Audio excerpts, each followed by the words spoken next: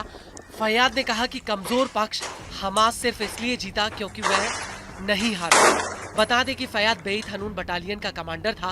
बेत हनून उत्तरी गाजा में इजरायली सीमा के करीब एक शहर है। इजरायली सेना ने फैयाद के जवालिया में मारे जाने का दावा किया था। इजराइल ने फैयाद को रॉकेट मिसाइल और इजराइल के खिलाफ हमलों का दोषी ठहराया था। आईडीएफ ने खुलासा किया था कि हमास के कमांडर को उत्तरी गाजा में एक सुरंग में ढेर किया था। दावा है कि इस इलाके का इस्तेमाल सालों से इजराइल को धमकाने के लिए किया जाता रहा है।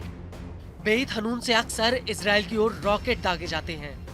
इस बीच हमास कमांडर ने कहा कि गाजा अब भी विद्रोही बना हुआ है। इजरायली सेना को सिर्फ पत्थर, शरीर के अंग और खून मिला है। गाजा अब भी अजय है।